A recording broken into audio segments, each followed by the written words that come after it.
BBC Sounds. Music, radio, podcasts.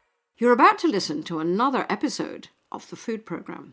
Episodes will be released weekly wherever you get your podcasts. But if you're in the UK, you can listen to the latest episodes a whole week earlier than anywhere else. First on BBC Sounds.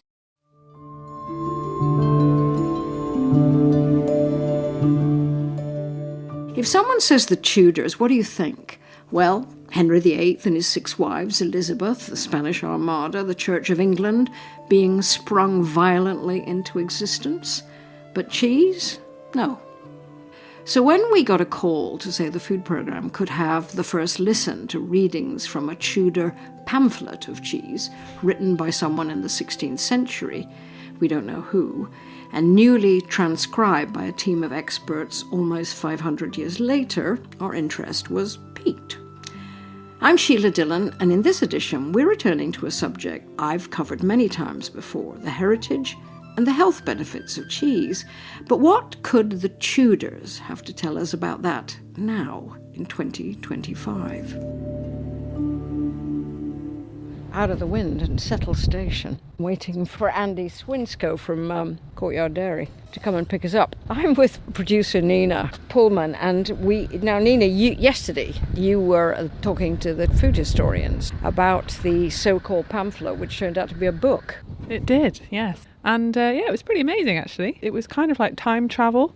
This writer, they don't actually know who it was, but it's completely obsessed with cheese and details all the different regional cheeses they had in England at that time and the really strong belief that they had in how good cheese was for health.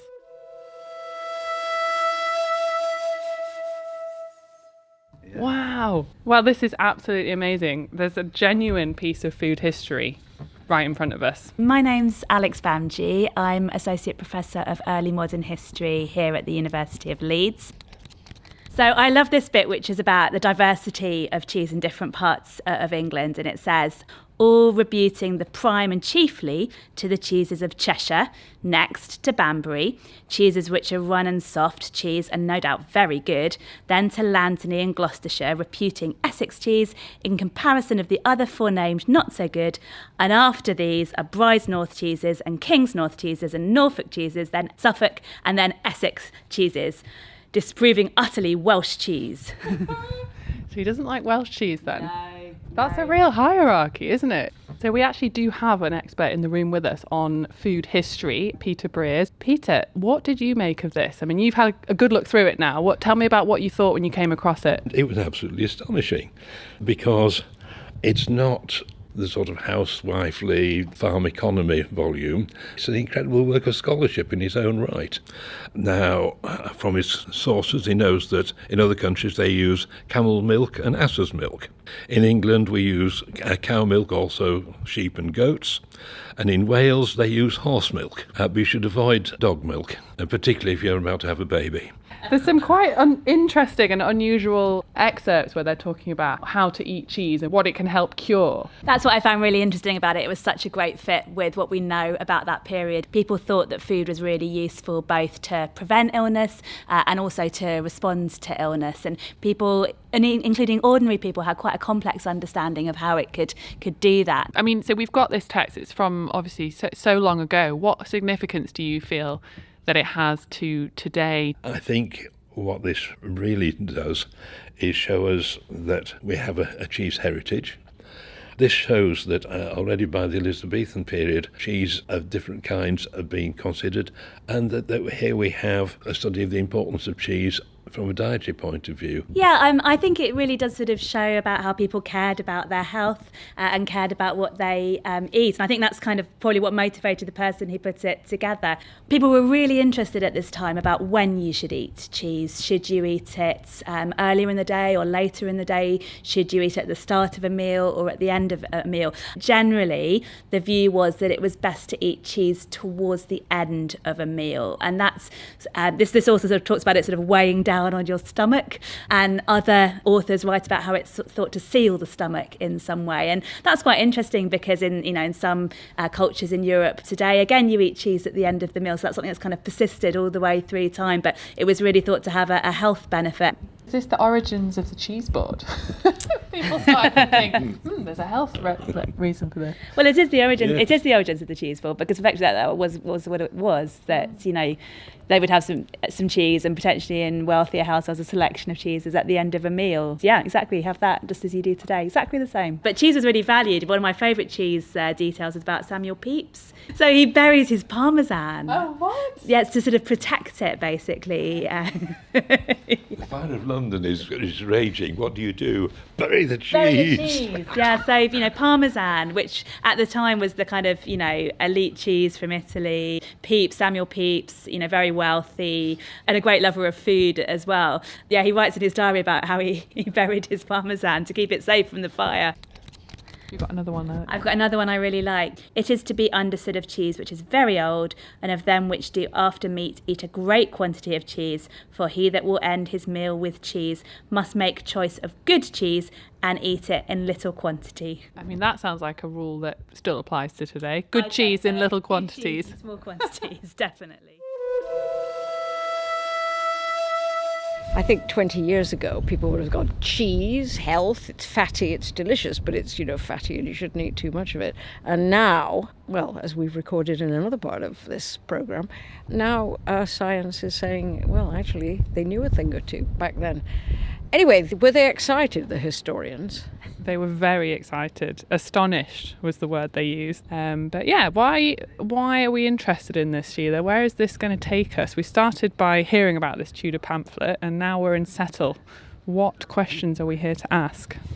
Well, I think the whole programme is looking at the question of why we should care about cheese. I mean, there's the efficiency experts would say it doesn't matter, I mean, cheese is nice, you make a cheese sandwich and you melt cheese and you have all these recipes for cheese, but you can do all that in factories. What are all these artisan, I don't much like that word, but, craft made, people bringing to the making of cheese the history and the skills that have been around for a long time, and we now have this pamphlet showing us how sophisticated that understanding of cheese was.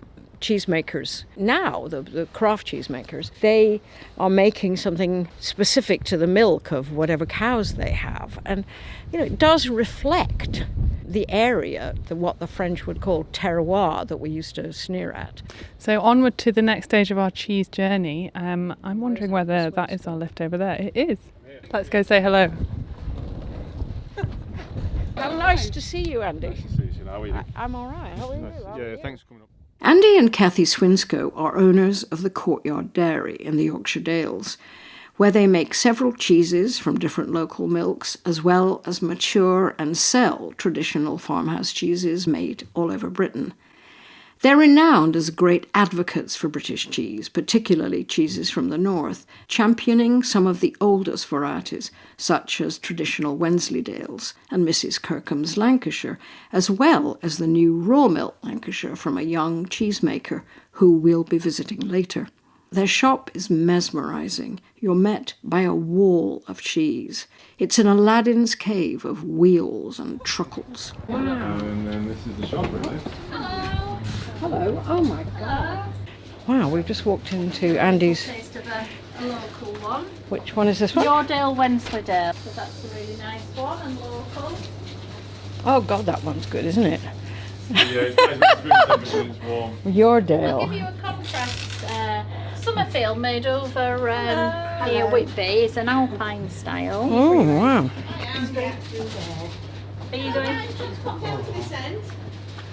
So the Rogers way you're going now, and then we're going to make a version of this now, the Hepton cow, which is based on the York Soft. So it's a nice little cheese. The milk comes from Keyston, which is just about 5 miles up the road.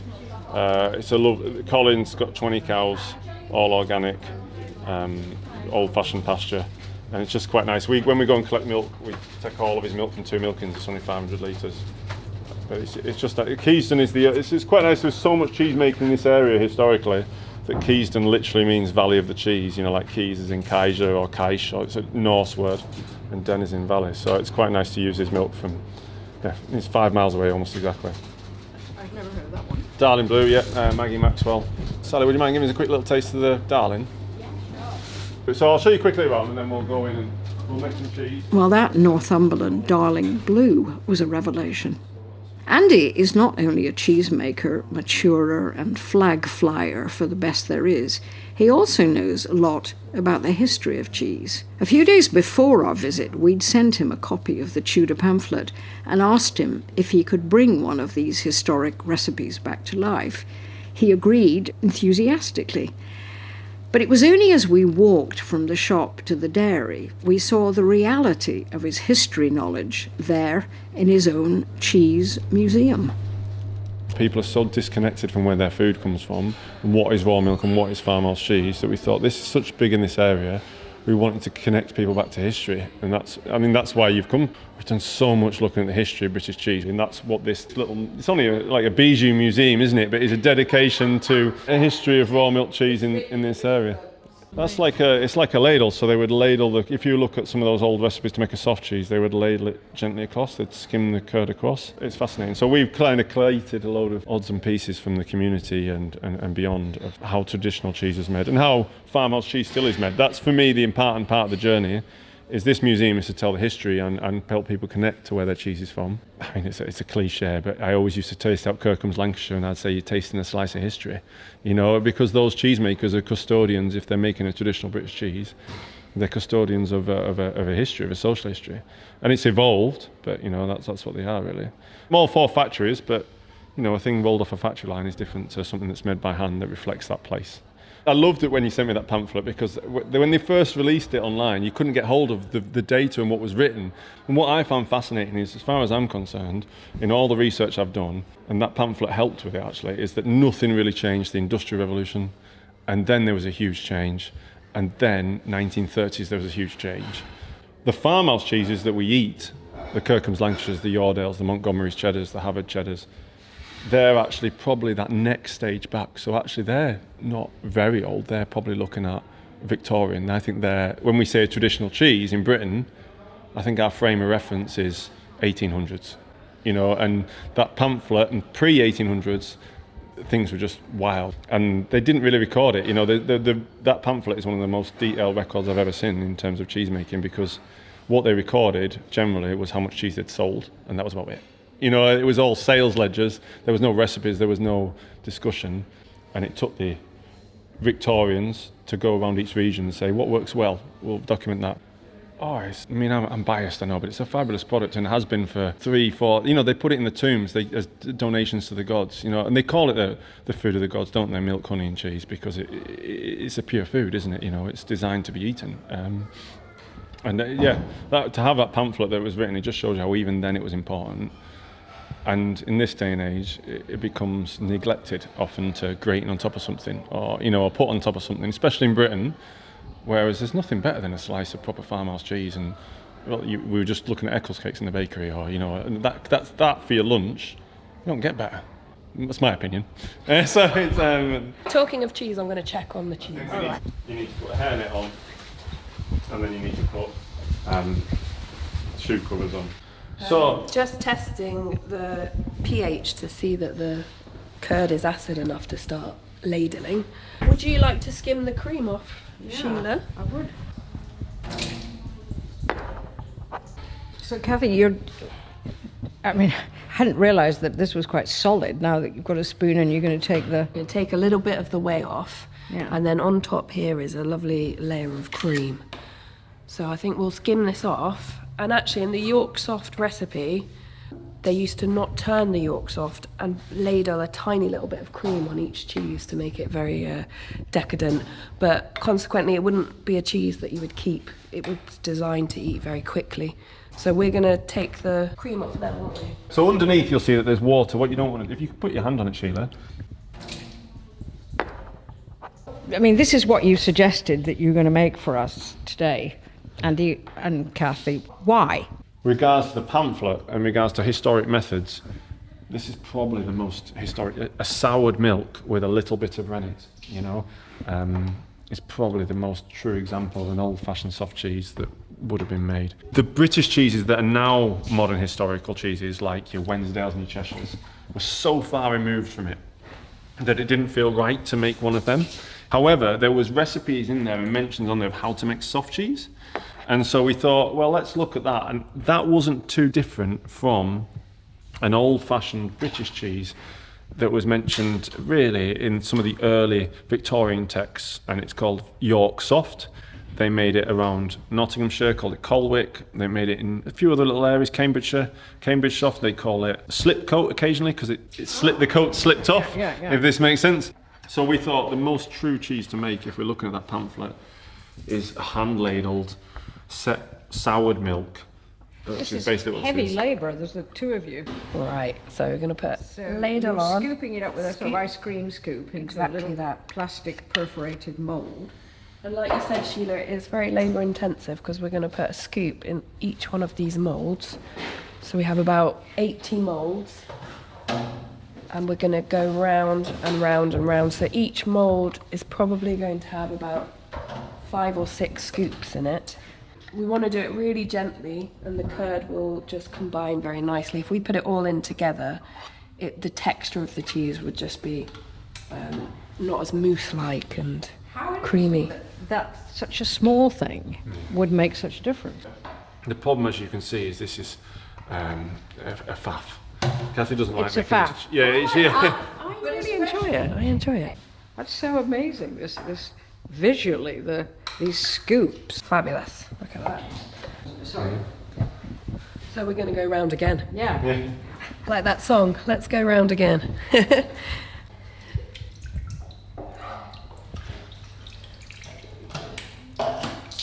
So you sent us that pamphlet, and then I was like, that soft cheese recipe is like an old recipe I remember from reading the books about York Soft. So we went back and got the old books out, didn't we, Kathy? Yeah.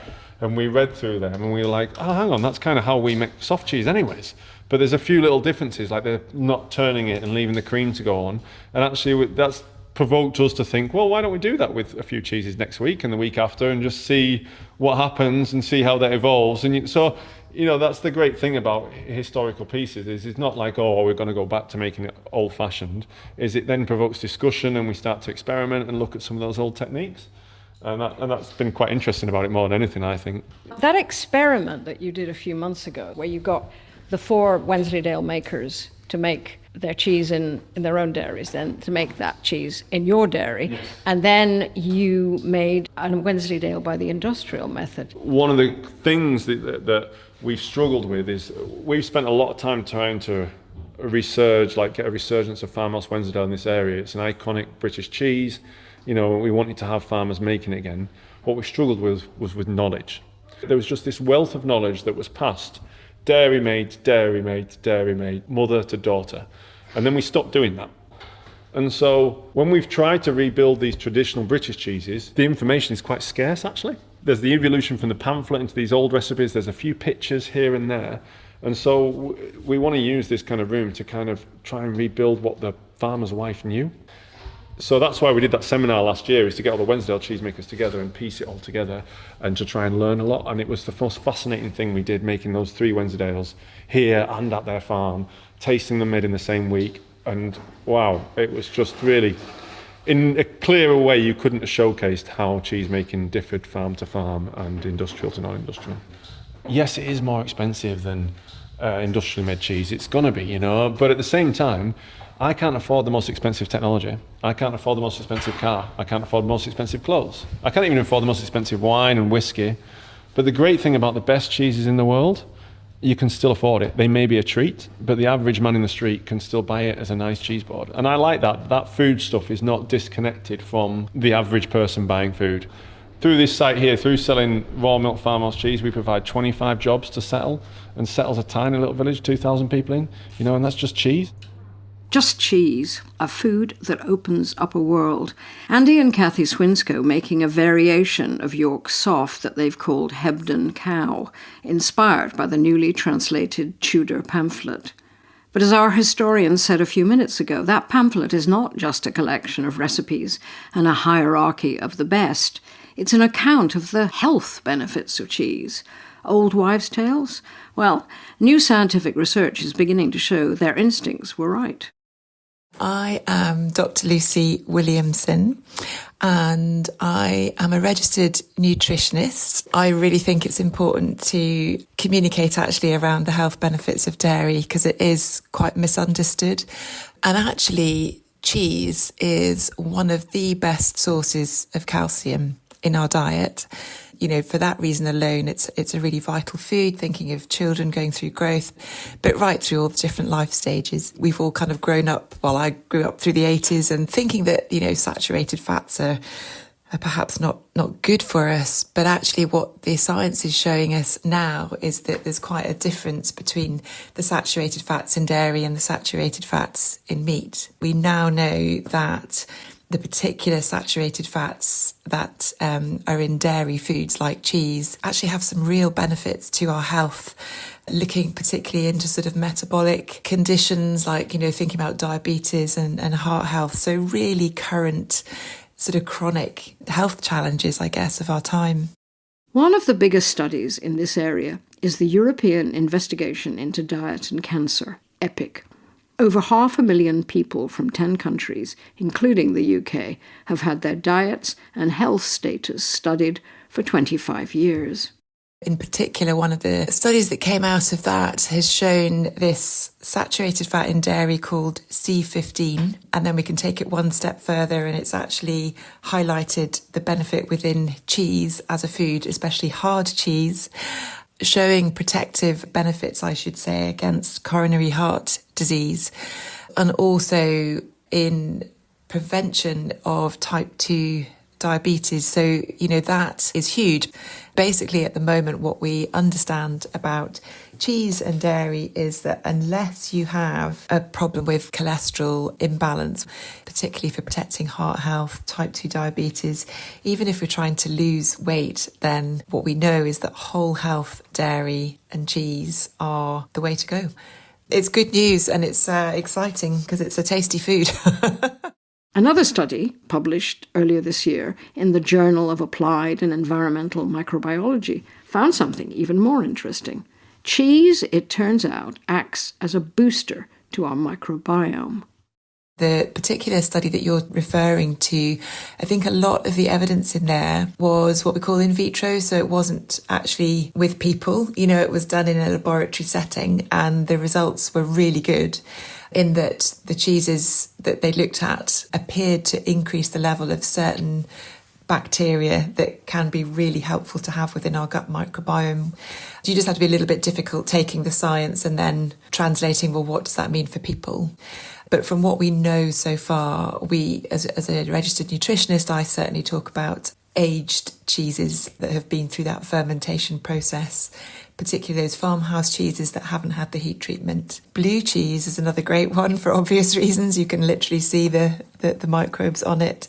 So cheeses where there's obviously active, whether you want to call it mould or microbes, are the ones that are likely to be most beneficial for our gut health. Unfortunately, we don't have that really robust evidence that is always great to have yet, but I'm sure we will have one day. One day quite soon, if our next interviewee has anything to do with it.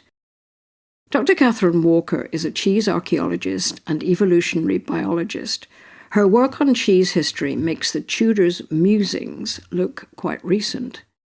Were you surprised when this pamphlet emerged detailing cheesemaking in the 16th century in England and the writing about its connections to health? Not surprised at all, but I have to confess that my research interests are really in prehistory, and the Tudor cheese pamphlet is what I would call almost modern in terms of where I stand with my research. But it doesn't surprise me at all. I think one of the really wonderful things about dairying and cheesemaking, and you know, this is a almost 10,000-year-old tradition, but what we see is understanding that what's being made has benefit, whether that's in the calories that's being produced or whether it's in altering something that's liquid into a portable and preserved commodity. That has been a huge progress in human evolution. I mean, in a way, cheeses are our first takeaway meal. This link made in that, as you say, almost modern pamphlet, really, to health leads us to a question about some of your other research, specifically how cheese affects the microbes in our guts. Yes, and there's been some really wonderful work. It just came out 2 months ago. So what we see is, particularly in milk and dairy foods and cheeses, is that those live microbes are very much protected by those dairy fats. So what does that mean about our consumption of cheese? I think it's terrific news. If I were a cheesemaker, I'd be very happy. It's a really lovely discovery that the cheese is a very nice and easy vehicle for transporting microbes into our gut.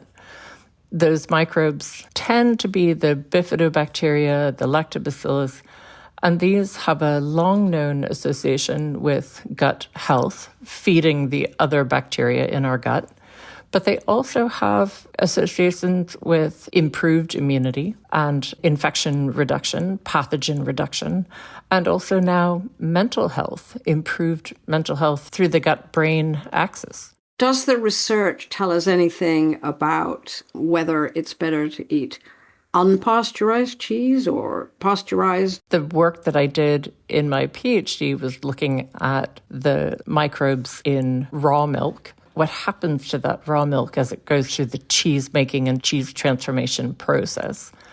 So what we can see is that the microbes that are in the raw milk are pretty much overwhelmed by whatever microbes are introduced by the starter culture.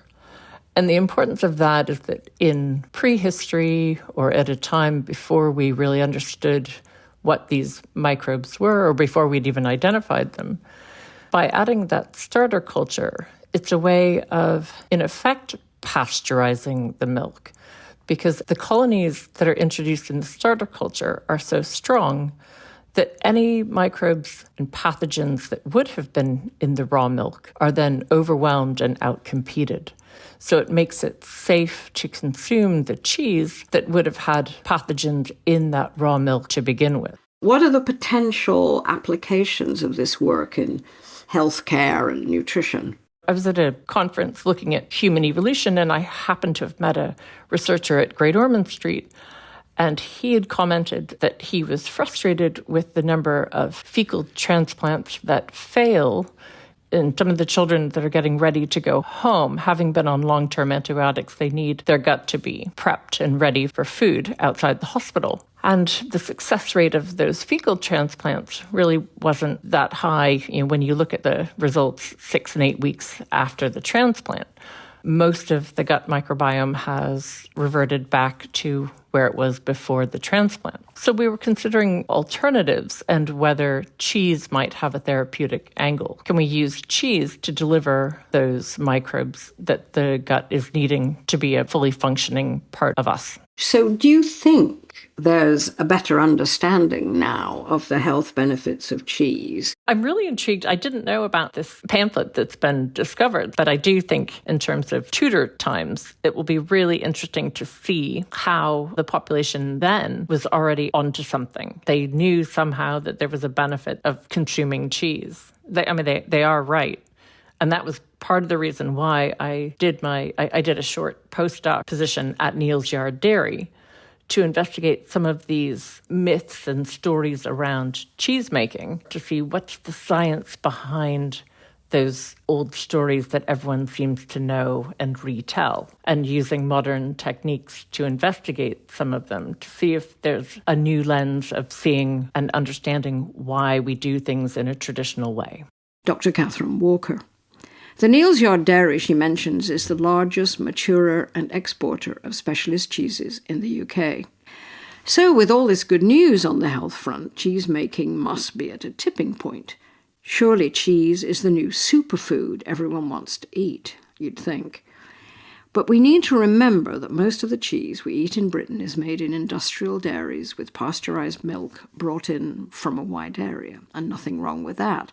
But within the mass market, sales of specialty cheeses, specifically Stilton, are rising faster than cheeses such as Red Leicester and Cheddar. Market researchers Kantar told us there's a rising appetite for specialty cheeses over the last year. Despite this, the major dairy brand Arla recently closed its Stilton creamery in Melton Mowbray. The reason, it said, was a consistent decline in specialty cheese. Instead, they're investing £90 million in what they call a new Centre for Excellence, specialising in ultra-heat-treated, UHT, and lactose-free milk. We asked them to come on and talk to us about all this, given that they're the biggest supplier of dairy products in the UK, the 5th biggest in the world. We wanted to hear from a large cheesemaker, as well as from all these small ones, but they declined. So, instead, I phoned a renowned cheesemaker who not long ago left his farmhouse dairy in Cumbria for a much more exotic place, a place we don't usually associate with cheese. People say to me, what's your address in Oman? I say, well, to be honest, it doesn't really work like that out here. We're in the desert, get to the end of the lane and when you go past the camels and go through the gate, there's a load of palm trees and some dairy cows. It's a bit different. Hello, my name's Martin Gott. I spent my life working in cheese, in artisan cheese, more specifically in the UK. I had a dairy farming business and cheesemaking business in the Lake District in Cumbria for many years, which I left last year.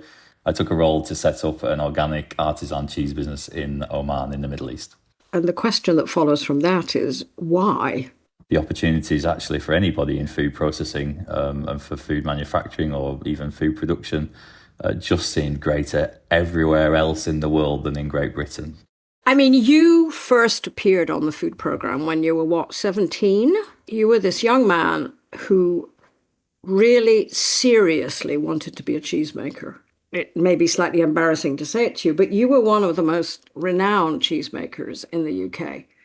And what you've just said, it's a terrible condemnation of the cheesemaking scene in England, in the UK, that you say you just wanted to get out. You would have gone almost anywhere. I mean, you could say it's a condemnation of the British cheese industry. I think more widely you could call it a condemnation of British agricultural policy, food processing policy, the kind of entire system of producing food that people want to eat, in the UK actually. So cheesemaking, yes. I think actually cheesemaking has largely been one of the successes of artisan food or quality food in the UK. It's sort of largely weathered the storm.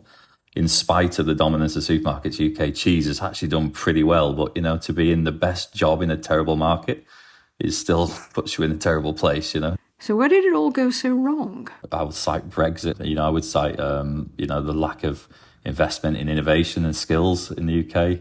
I would cite, the sort of poor policy on energy, on agricultural policy, even down to, the way that land is classed and managed as an asset, and the way that, we've seen some recent reforms on inheritance tax, which are well overdue, in terms of how land is owned and the, land's primary function in the UK and the damage that's doing to farmers who want to progress or run progressive farming businesses.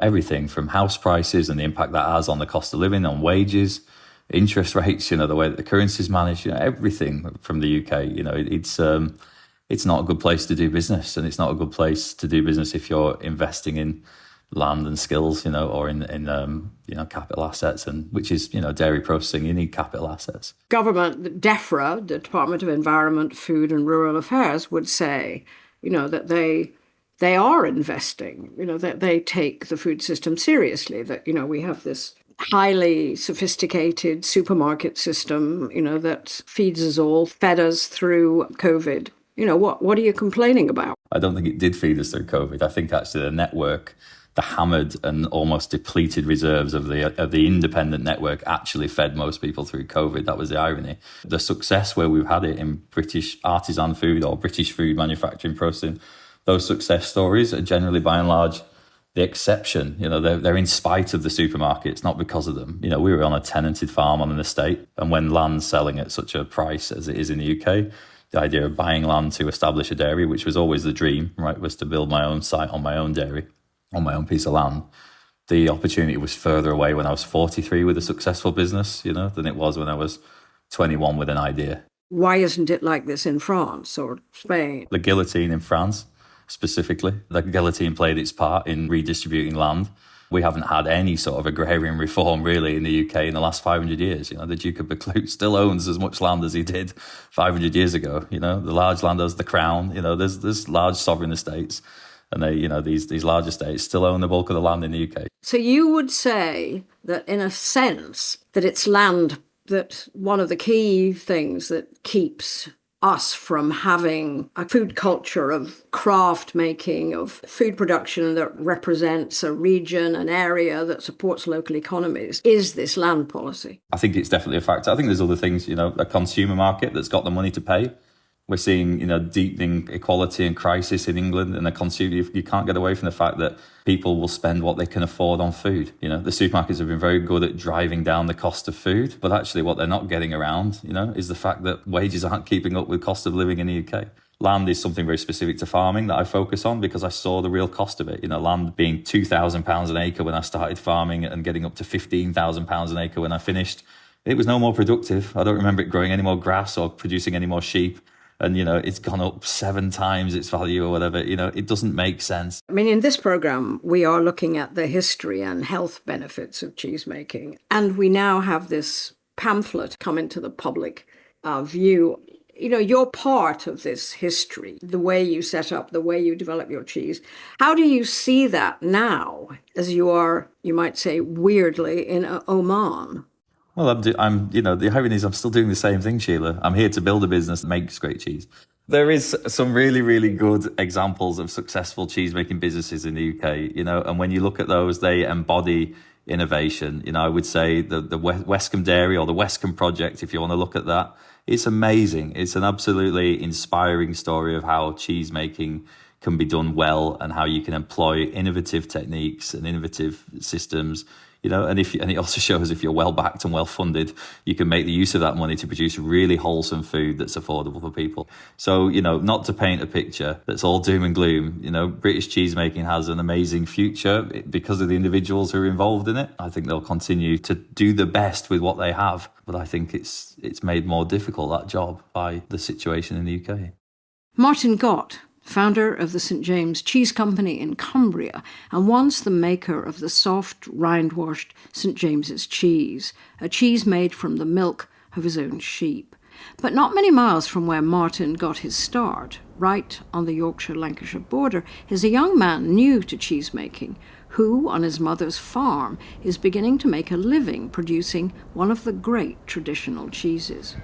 Hi, how are you doing? I'm okay, this is Nina. How are you doing? Nice to meet you. How are you doing? The cheese store's in this yard. This is Roger Cowgill of Lowfields Dairy, now the second traditional Lancashire cheesemaker using raw milk in the country. Before him there was only one, Graham Kirkham of Kirkham's, Lancashire.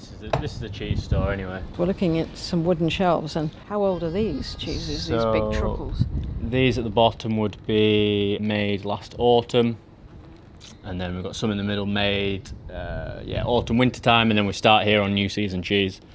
So we started making again middle of March. Roger, why did you go into this? I mean, this is a fairly, how long have you been doing it now? We've been milking cows on this farm for about 4 years now, and we've been making Lancashire for 18 months. The Lancashire traditionally was made on small farms, 6-7 cows. And it wasn't enough curd to make one big wheel each day or multiple wheels. So I read about that and thought, well, that's about what we're like, only milking 12 cows. So started experimenting with that. So we make a three-day curd Lancashire. It's a raw milk Lancashire, and some people thought there never could be a second raw milk Lancashire. But you decided to do that, and why? I got a copy of a math 1937 sort of textbook of different regional types of cheese, a recipe in there, and so that was what I based it off originally. MAF is Ministry of Agriculture, Food and Fisheries back then, wasn't it? Yes, yeah. In there they describe a good Lancashire as, I think it's being able to spread on bread or toast like butter, that really sort of soft texture. I don't think even ours is that soft. So that's always been in the back of my mind of, that's what it was, so I sort of have a nod to that. Once we sort of found the Lancashire recipe, I never thought about doing it, having a single day curd or anything like that. I just thought we'll try 3 days and see how we get on, and we've just been sort of learning and seeing how we go from there. The way you milk how many cows do you say? 12? We're 20 cows now, but 20 cows. Okay. The way you milk them is not conventional. No. So we, again, because it's not been a dairy farm for 40 years, there's no parlour here, there's no cow tracks or anything like that. So we have a mobile milking parlour that lives out in the field with the cows, and I go with all the milking stuff and milk them down in the field. Is it possible to taste a little bit of yours? Yeah, sure. I'll go and get an iron, and I'll be That's 2 it. seconds. He's going to iron it. Isn't that interesting? It's creamy and it's acidic. How old is this one? So that was made on pressed on the 5th of January. So it's not very old at all. No, 2 months. It's lovely cheese, Roger. Thank you very much. And then that's the actual dairy. So it's 8 by 10 foot, and then we have a cheese vat in the back, and then another one that we keep the curd warm in overnight as it acidifies overnight. Wow, this is the tiny dairy. Do you see yourself as someone who is going to encourage others to get into cheesemaking at this kind of scale? To be honest, I just thought give it a try, and then we didn't really stop. I think a few cheesemakers have said to me, are you mental? But no one else has said that, so I don't see it as particularly hard work at all. Wow, okay, we'll go and look at the cows. Yeah, no problem. You're probably going to say they want the tea, but they're not getting it for a couple of hours. They think they're going to get fed and they're going to get milked, right? Well, that red and white one there, she's a shorthorn, and then these here are sort of New Zealand Friesians. It's like just a skeleton of a garden shed, really, isn't it? Yeah, on wheels. It's tiny, yeah. So it's very simple. Just milk 2 cows at a time. They go into the parlour, they're in there for 10 minutes, and they're back out onto grass. Thank you very much. No, thank you. The young Roger Cowgill. Before that, Martin Gott, carrying on all he knows about cheesemaking in Oman, not Cumbria. And then Kathy and Andy Swinscoe with their thriving courtyard dairy outside Settle in the Yorkshire Dales. The anonymous authors of that Tudor pamphlet would, I think, raise a cheer. We certainly do. Thanks for listening. Coming up on the food programme, yet more cheese. Dan Saladino is gathering together all of the great UK cheddar makers, along with Bronwyn Percival of Neal's Yard Dairy and the makers of Welsh Havod, to explore and taste the past, present and future of cheddar cheese. So listen up. Meanwhile, this cheesy edition was presented by me, Sheila Dillon, and produced by Nina Pullman for BBC Audio in Bristol.